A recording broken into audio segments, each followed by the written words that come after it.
Busy weekend for boxing, as we will be seeing the return of Manny Pacquiao, one of the greatest of all time, 8th Division World Champion, take on the hungry Mario Barrios. But let me start by asking, what do you think about Usyk Pitbull Cruz versus Angel Fierro? What do I think? I mean, bro, I'm gonna be real with you. I was there live for the first fight for the Benavidez Morel.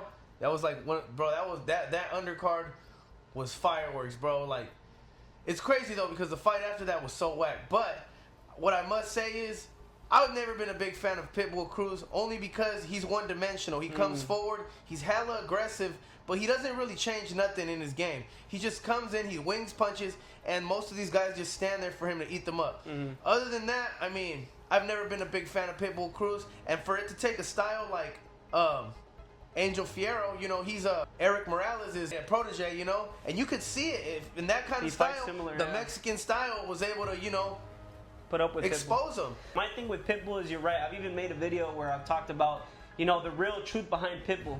One thing I can give credit on him is that he's never in a boring fight. Yeah. You know, he might be one-dimensional. He only fights one way, only throws hooks, very rarely jabs, but he is always in a fun firefight.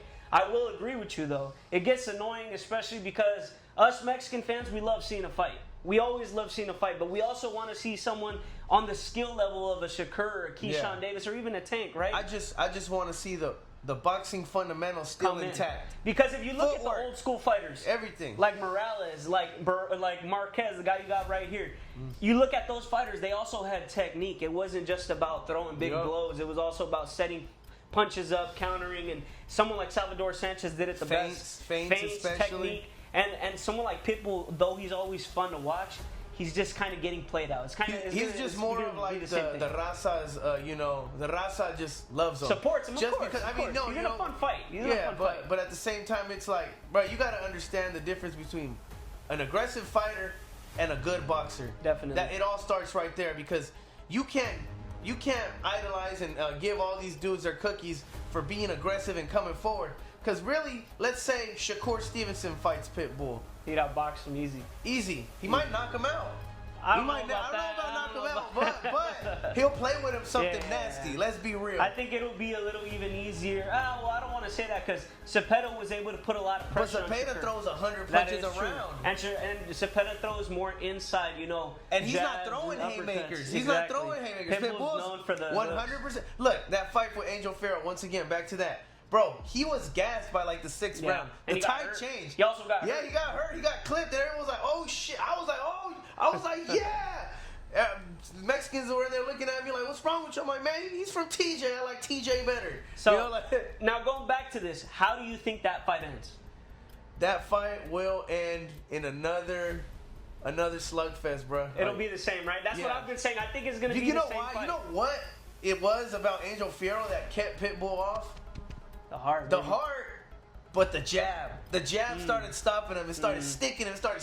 The jab's not supposed to knock you out. That jab he was throwing, bro, throughout that fight was starting to sting him. And I think another thing that helped him was the fact that he was able to gain Pitbull's respect. He used some of his power. He said, look, you're not going to just come and bully me. He said, I'm going to push your ass back. And then after that, that's when it became the fight. He pushed his ass back at times with his face, bro. Like, let's be honest, in the beginning couple rounds, it looked like Pitbull was doing his thing. Until this guy got mad and said, you know what, I'm tired of this shit, man. We're going to go toe-to-toe. In my opinion, I think it's still going to be a very close fight. I want to say, I want to pull for Fierro in the upset just because I feel like he's got a little bit more sauce and technique to it. But in reality is, I think if it's another close fight, PBC is not going to allow Pitbull to lose. And, you know, they did it the first time. They did it the first time. He's the fan favorite. I feel like Pitbull's going to win probably a majority decision, I feel like. Oh, yeah. Well, the Pitbull era is coming to an end, if you ask me. Like, just because he struggled against a guy like Angel Fierro, we didn't know who he was that day when he walked out. Literally. No one cheered for him. Some people booed him. No one knew nothing about him. But I do my research, and I knew Eric Morales was his mentor. And just by that, I was like, oh yeah, this guy's gonna, he's gonna let his punches go, especially when he gets hit. And he stands just like, if you pay attention to the style and the stance, it's just like Morales. He's ready to let go. And he definitely gained the respect of the people that. Oh yeah. I'm excited for that one. For sure. But now jumping into the next fight, we're gonna go up to 154 pounds, and we're gonna see the guy that we thought was the reigning king, Tim Tszyu versus Fundora. What do you think is going to play, and do you think anything different is going to happen between the first fight and now? Man, you know what? Seeing Tim Tszyu get knocked out like that, It really hurt the spirit, man. that fucked him up. I mean, it was a bad time to go through that, you know, like. But I feel like he got that motivation of losing the first time in him to, like, you know, want to do it this time. He believes in himself. I mean, he survived 12 rounds with a fucking gash on his head. You know what I mean? Like, true. That he is survived a whole 12-round fight. If that was my fighter, I would probably have stopped it, because nothing is more important to me in the world than my fighter's health. Do you think that's a reason why he came back and got knocked out as brutally as he did against the Russian fighter? I think he was so eager to get back in there and prove himself after that. It wasn't really a bad I mean, yeah, he got, you know, it really was just a headbutt that Fundora took advantage of and just gave it his all to that gash. I think he was beating Fundora's ass before that. Oh yeah. He broke his nose, if I'm not mistaken, right? He had broken his nose, and then he got hit with the head gash, and then he got split open after that. Obviously the blood he can't see. You can only do so much with blood literally in your eyes. If you get sweat in your eyes, you can't see. Imagine blood. You know? That was bad though too. That was one of the worst cuts I've ever seen. And he was body jack too. Don't forget about body jack. Yeah, I was just about to say that too. That one was like a. That was nasty. That was a gash. Yeah. But let me say this one thing about Tim Tszyu that, you know, the reason I didn't like that he got done like that when he got knocked out and also lost to Fundora is because I feel like Tim Tszyu one of those fighters that will fight anybody, bro. Yeah. You got to give him respect. The guy called out everybody. He said he'll fight Charlo. He said he'll fight Crawford. He'll fight Virgil. And he was asking for a long time. And I remember when he was going to fight Virgil. But then they canceled, man. This guy wants the big fights. You know, my favorite fighter at 154 is Virgil Ortiz. But Tim Tszyu's got to be right there because I feel like Tim Tszyu's willing to fight anybody. And in this fight, I do think that he's going to come back. I would say that he is going to pull this upset. But in my opinion, the fact that, you know, he already lost to him and then he also got knocked out, I feel like his confidence isn't going to be there as much as it was in the first fight. Yeah. In the first fight, he was undefeated. He was knocking everyone out. Now he's coming back as the underdog, so it's kind of hard to see. But you know what, too, though? We got to mention stuff like this, too. Fundora got knocked out by Mendoza, who Tim Tszyu dominated. That is true. So, you know, when you think about, like, hey, but you also got to remember, the triangle theory sometimes doesn't work in boxing. It doesn't. But I agree. If he could beat the hell out of Mendoza, he definitely got what it takes to beat someone like Fundora. My thing with Fundora that I don't like is he's super tall.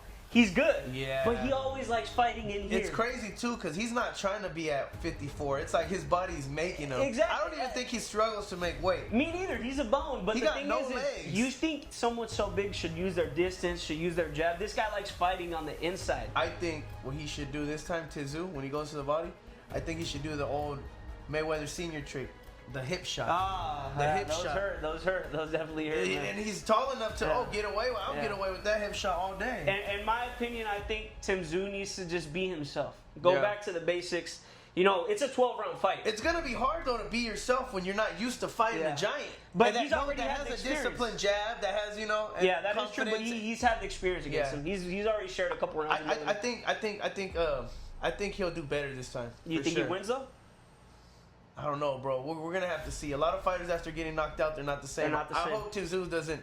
I want Tim Tszyu to win, but on record, I think Fundora is going to win. A close fight. Close fight, I think Fundora is going to win.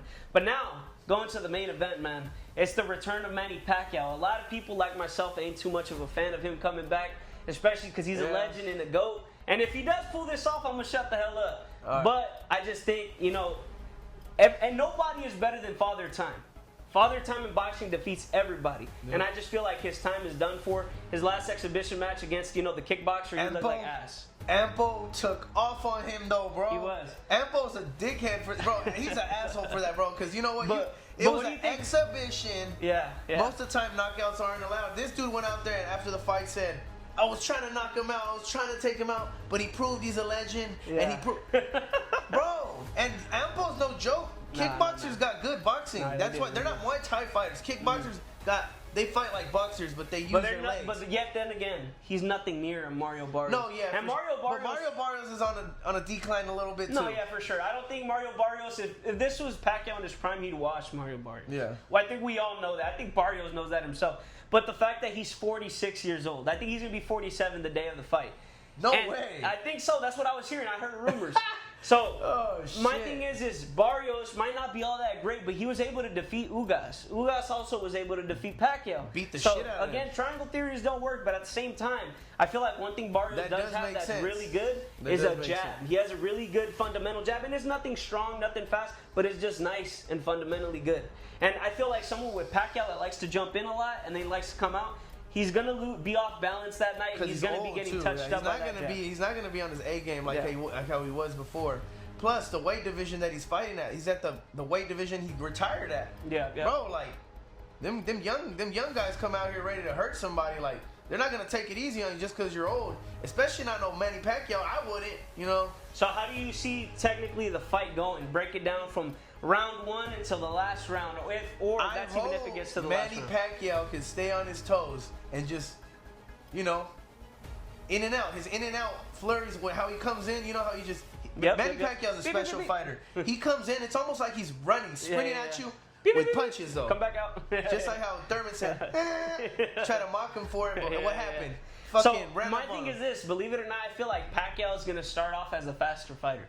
I still feel like his speed's faster than Barrios. I think that could be bad, though. I think that could be bad. Yeah, I think Pacquiao, though, I think he needs to start as fast as he can. Yeah. Though he shouldn't waste his stamina, I feel like if he gets the edge in the first couple rounds, at least he'll have those rounds to rely on when the fight gets tougher, and he needs to pick the rounds back up. You see what I mean? Yeah. If he starts off slow and he lets Barrios pick up a lead, he's just going to grow more tired anyway, so it's not going to be fair for him to do that. I feel like the first 3 rounds, I still think Barrios is probably going to make it look a little, you know, more to his edge, but I still feel like Pacquiao's going to come out strong the first 3 rounds. I feel like don't call me crazy, but I feel like there might be a knockdown. And it could go either way, but I promise you, it wouldn't surprise me if I see Pacquiao drop Barrios at least once. Kind of like he did Thurman. That would be tight. But the difference is, I feel like when he fought Thurman, we were calling him old. Yeah, exactly. He's like 41, right? Exactly. 40, yeah. But I think the longer the fight goes, I feel like, you know, Barrios is going to find the jab. Pacquiao's going to get tired. He's going to be breathing hard. He's going to fall off balance. I don't know if it's going to be the jab, though, just because it's a southpaw versus the orthodox. I think he's going to start finding the right, if it comes to anything. The right hand. It could be the right hand. Because, I mean, unless they're going to be, you know, tapping each other's jab, just doing a jab battle. But I just feel like since Barrios is the bigger fighter and he knows Pacquiao likes to rush in a lot, the first thing that's close to you is that jab. Even if he's a southpaw, you know, he's got that jab right there. So I just feel like the jab's going to stop him, and I feel like it's going to go to decision. I feel like Barrios is going to pull through, and I feel like Pacquiao might have a good 3 to 4 rounds being nice. I think he'll win a good 3 to 4 rounds. That's being solid. But they always say a great fighter, belt, right? Is it for a title? For the WBC belt that Mario Barrios has at 147. Damn. So if Pacquiao does beat him, not only will he add to his legacy, but he'll be a champion again. So anything's possible. But one thing I will say is, a great fighter always has one last fight. But in my opinion, I feel like that was him against Thurman. Yeah, but then we got to go back and think about how Bernard Hopkins won a world title at like 50 years old. The difference is Bernard was active. Yeah. You know, Pacquiao is coming back after like 4 years of not fighting professionally. And I think he'll be better prepared than when he fought Ampo. Because that was an exhibition. That was uncalled for too. My thing is, though, he's just too old. I just gotta think he's too old. Like I said again, Father Time beats every good boxer. Yep. And apart from that, though, let's go on to a different card. A heavyweight clash between Alexander Usyk and the rematch against Daniel Dubois. Daniel Dubois is coming in hungry, man. But do you really think he has what it takes to beat Usyk? Hell yeah. I think he got what it takes. But he's gonna have to do it with a little bit of his IQ is gonna have to show out. I know for sure Usyk is scared of that body shot still. That shit was a legal punch. That was a legal punch to the body. I don't care what anybody said. Legal. Okay. That was a knockout. Okay. He reacted like it was a body shot. He didn't react like it was a nut shot. No, yeah, but I also think it was him his belly button was the trunks were above his belly button. That's bullshit. So let me give you this theory. I feel like Usyk's so smart because I feel like even if it was the stomach, right? Yeah. Let's say it was a body shot, but once the ref said, "Oh, it's below the belt," he acted like he was even more hurt, so he could get more time. Yeah, and then he started like rolling, so he could get more time. But that's a smart thing to do. He looked at the ref like, "Oh." I don't know if it was a low blow or not. At first, I didn't think so, and now I think so. I don't know. But my thing is I feel like though Dubois coming off a really good streak, he literally beat Jarrell Miller, Ergovich, Joshua. I just feel like he's fought really good fighters and beaten them. But I just feel like he still doesn't have the IQ. He didn't beat Joshua twice, did he? No, he just beat him once. Yeah. He beat him once, but he knocked his ass out. Knocked his ass out. Bad. One thing I will say is I just feel like he doesn't have the IQ to beat someone like Usyk. I feel like he's just a tough journeyman. He's a journeyman. He started becoming great. I don't know. He's a champion, bro. He's a champion. He's a champion. Yeah, you're right. He's not a respect. journeyman. But when he had those big fights, he was blowing those opportunities. And but the thing is, he was always the underdog in the fights he just came back on. He's always been the underdog. Exactly. Everybody calls him a quitter. I like him. I like him too. And honestly, he's not a bad fighter either. Like he doesn't just go out there and get hit. You know, he's very underrated for his jab. He'll make it nasty. He's very underrated for his jab. Everybody just looks at the big power shots, but he's very underrated for his jab. My thing is this though, you know, him being so big, he obviously has stamina. He's young. He's a young guy. I think he's like late 20s, and Usyk's obviously late 30s. Yeah. So he definitely could, you know, have the better stamina, throw bigger punches, and hurt Usyk. Mind you, Usyk probably does better against boxers because he knows how to box. Yep. When he fought Chisora, a guy that really is a journeyman, he had trouble with Chisora. Oh, he did. And Chisora is literally a journeyman. He's washed. He's old. Yeah. So Dubois could possibly make this a fire fight and, you know, hurt Usyk. My thing is just, I feel like Usyk's in his head. I feel like Dubois knows that, you know, he's just not in him. He doesn't have the IQ to beat Usyk. I feel like bullshit. Let's go back. I feel like Fury showed good examples of how to, you know, set up Usyk. You always got to study film. But Dubois fights nothing like Usyk. I know. But like the little setups, the feints, feints. He could take notes from the feints he was doing. That is true. That is true. Fury is a feint guy, bro. Yeah, he is. He'll feint you 10 times before he touches. Feint you, touch you, feint, right hand. Yeah. You know what I'm saying? That's true, but I feel like Dubois is more of a like. But the punches, but for example, the uppercut with Fury and the one first that hurt fight. him. The one that hurt him. Yep. Broke his jaw or some shit. I don't know if it broke him, but I know he rocked him. He rocked him. Well, that's a good key right there. I mean, and Fury's a big ass dude to get caught lacking by an uppercut by those long ass arms and that big ass body frame. Like, I felt like that was some good shit. I just feel like in this fight, Dubois is going to be more of the muscle, the bronze. You know, he's going to just kind of go in there and try to fight Usyk. I don't think he's going to make it a boxing match because if he does, he knows he's not fast enough on his feet to compete with Usyk in a boxing match. He has to just bull rush him. Yeah. In my opinion, that's his best chance of winning. I feel like because Usyk likes to angle around a lot and you know use the ring. Yep. I think that's one of the reasons why he got hit with the body because he knew he couldn't catch him. So if he goes left, I'm gonna go to the body left. But mind you, let's remember cuts the ring off. The thing is that first fight was in Poland, and it was raining that day. So, you know, obviously with the slipperier ring, it could be easier to get caught with punches. It was outdoors. Oh, wow. Well, it was a stadium, I believe, but it was venue was open. So it was raining, so that has a lot to play with the footwork. Now that it's going to be in a closed stadium, it's going to be in Wembley, I believe. You know, he'll be able to move and use his angles a lot better. That's going to be a big fight out there. I'm definitely excited to see it, man. But apart from that, we also got Bam Rodriguez fighting. I'm going to be totally honest. I don't know who this guy is, who he's fighting. I don't either. I just feel I like Bam, though. I like Bam. I like his style. Let's be honest. Bam's going to beat him. Yeah. If he doesn't beat him, I'm gonna retire the hell off of this channel. I'm not posting no more, right? But my thing is this. Bam needs to move up in weight already, bro. I'm tired of There's nothing there. There's nothing there. Go up and fight. Junto Nakatani, the guy that fights at 118, you know, and then obviously there's Inoue that fights at 122. He needs to fight one of those two, man. I remember asking Bam, I seen him in person. I said, hey, look, are we going to get that Inoue fight soon? He said, maybe not right now, but in the future. Inoue doesn't have that many fights left. He's going to fight Junto Nakatani sometime next year. And after that, I don't know how much longer he's got. I don't think he's going to go back down in weight. He's going to go to 126 and move up to featherweight. Yeah. If Bam wants to make a mega fight, he has to make it now because that's the only way his name's going to get popping. Yeah. Nobody pays attention to those lower weights other than hardcore boxing fans. But if you were to beat someone like Inoue in the USA territory, man, he's going to become a global superstar. It would have to be in the USA territory if he's going to win. Other than that, let's enjoy a great weekend of boxing. Like I said, we named our picks. Let us know what you guys think down below. Thank you once again for tuning in. My name's Eric. My name's B Loco, aka Brandon. Oh yeah, give a shout out to your page, my guy. Oh yeah, follow my new page, The Loco Show, on YouTube, Instagram.